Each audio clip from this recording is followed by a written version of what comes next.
So the principles of culturally sustaining pedagogy is, when I think of it, it's an emancipatory vision of schooling and learning that involves inviting the knowledges, ways of being of students and the communities that they come from. It can consider everything from how historical, systemic, and whatever factors play a part, and then also creating space for healing and learning, right? So that it's not just about this is the system and and all of those kinds of pieces, but offering all kinds of other potential ways of exploring healing as well. In terms of modifying curriculums, so for argument's sake, when we think of the body, right, and when aspects of the body is taught, and it involves something like biology, it's like that exists outside of culture almost. And so during one of my courses around childhood development, we might look at the endocrine system, right? Okay, so this is what the textbook says, this is how hormones work, blah, blah, blah, blah, blah, blah, blah. And we do some really kind of creative pieces around that as well in terms of how to think about that. But then, in terms of bringing those other pieces in, it would then be, okay, now let's look at the history of reflexology. That's very similar, right? But the origins actually come from Chinese principles and Chinese ideas of healing and medicine and all of those kinds of things. And while we're at it, let's look at the chakra system, right, as well. And then inviting students not just to look at that as having the information. So in case we work with populations where that might be the kind of dominant ways that they look at the body, that we know how that is, but also that these are viable and credible ways of thinking of the body, and if it resonates with you, right, let's go. When teaching something like counseling techniques, for argument's sake, I'll bring in African-centered ways of engaging. So I'll bring in a drum for argument's sake, right? Or if there's not a drum, just use my hands, right? And be like, okay, I want you to focus on this. What is it that you hear? Okay, rhythm. When we think of rhythm, what do we think of? Okay, steadiness. What? Consistency. Keep that in mind, right? What else? Silence, silence, silence, silence, then action. And so using those kinds of observations as ways to think through counseling techniques, right? That consistency is really important when we think of those kinds of rhythms, right? That pauses and silence and listening, observing is important as opposed to just acting or giving advice or doing whatever kinds of, implementing whatever kinds of strategies, right? But also inviting students to clap along. Okay, create your own rhythms.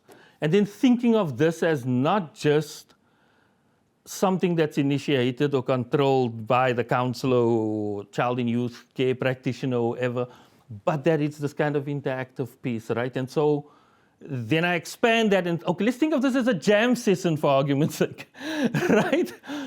Because who knows themselves better than the human being? And then kind of playing around with that. And I find that in bringing some of those kinds of components into the classroom, there's a lot of students where it's the first time that practices that they engage in outside of the classroom is now brought inside the classroom, but not just as an anecdote, you know, about this is how certain people do certain things, but as a form of knowledge.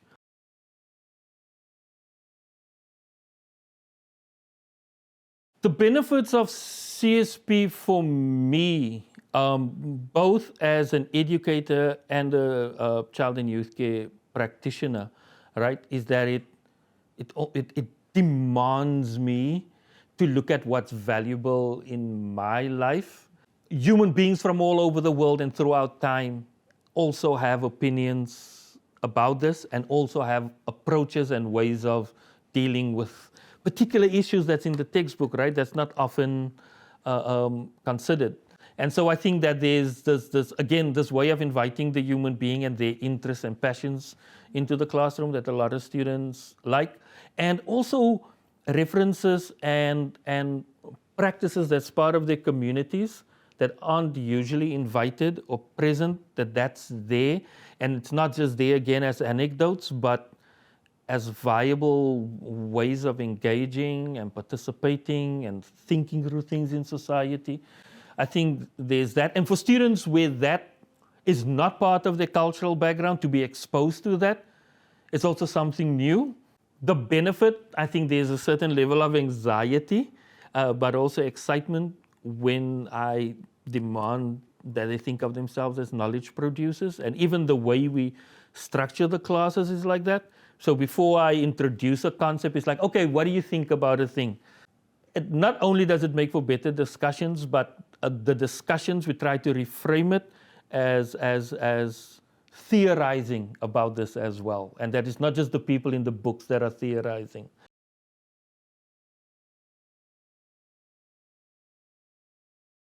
So the CSP thing, right, sounds wonderful. However, for students who have, let's call it, cracked the code of the conventional academic experience, this can be quite frustrating. We're reframing things.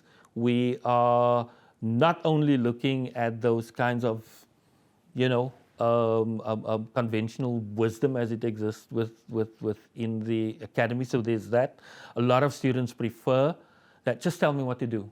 Just tell me, I'm actually here just to get the paper in order to work, right? And so it's about also by inviting the human being into the classroom and looking at how some of the issues that we mentioned is not just the issues that the clients or whoever the community or whatever is that you're working with, it impacts all of us.